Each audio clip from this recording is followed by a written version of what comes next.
Hello and welcome to a look at Lightforce for the Commodore 64, a game from 1986 made by FTL, or Faster Than Light if you want. And on this game, the plot is that this sector has been invaded and the local council, Galaxy Council, whatever thing council, is very quick to respond and orders all ships in the sector on full alert.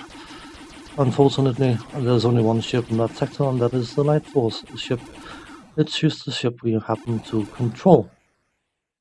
So, of course, it's us against the whole damn galaxy. Not exactly unheard of, but I suppose it is a game from 1986, and that plot line wasn't necessarily overused to the extreme at that point.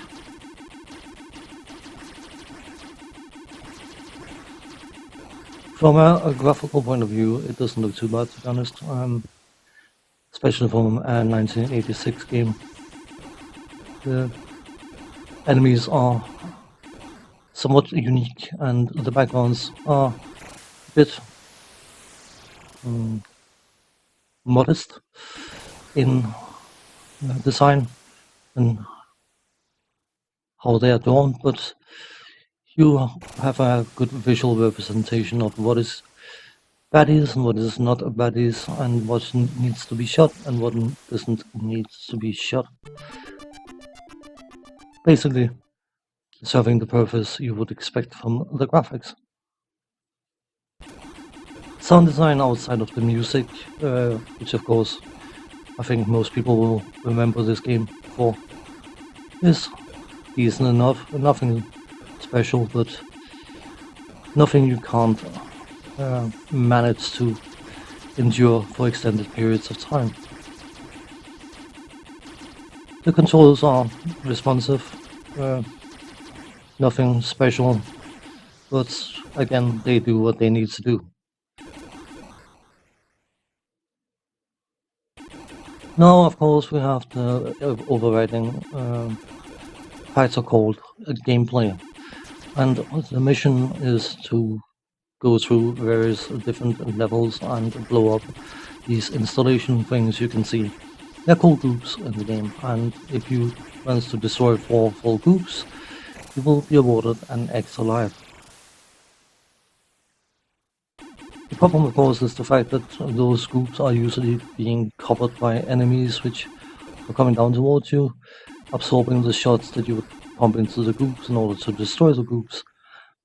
And while I suppose it is a reasonable defensive measure, it is a mechanic that after a while starts getting a bit annoying, to be honest.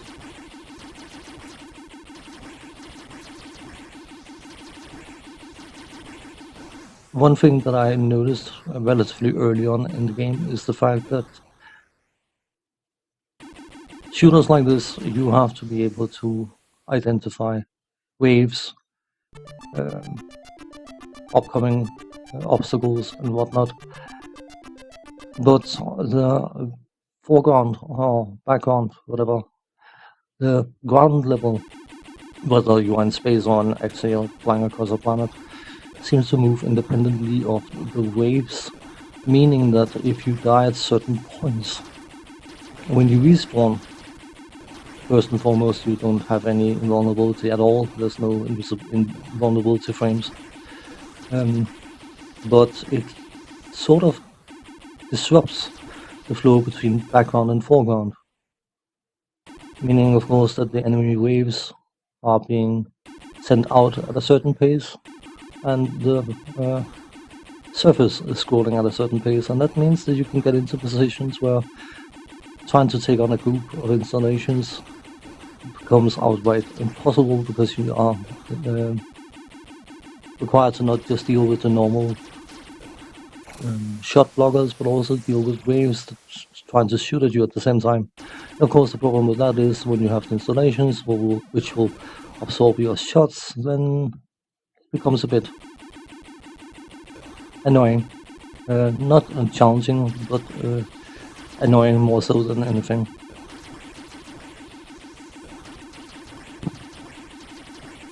The design of the ship is I suppose, somewhat epic, but because of its quite large size, what you tend to have happen, if you've noticed the waves, some of the waves that comes in, they sort of semi-home on your craft, but they seem to semi-home on the sides of your craft more so than the front, meaning that you constantly have to make minor adjustments in order to actually hit anything.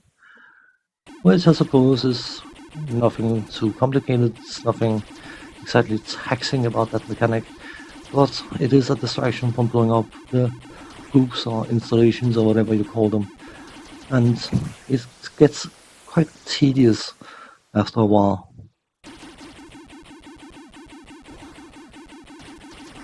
This is definitely a game that I remember to be better than I actually think it is. It is undoubtedly tainted by the fact that I've been playing hundreds of these games since then, and it is perhaps a bit unjust. But at the same time, there is nothing remarkable about this game. It hasn't got any super special power-ups, it hasn't got anything super exciting, it hasn't got anything unique outside of the installations, I suppose. But it is only unique in a not super enjoyable way.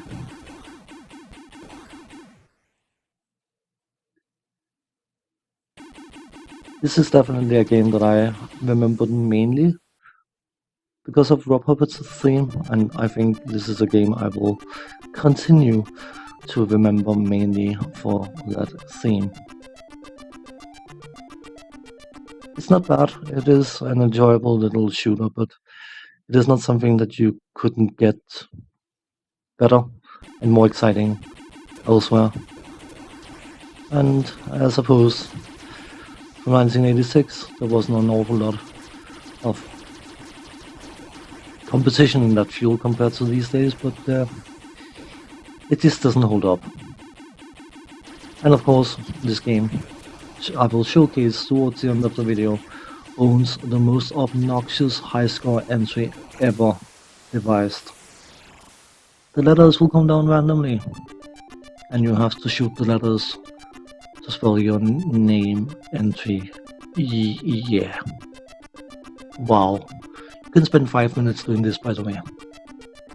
On that note, thanks for watching, take care, see you next time, bye bye for now.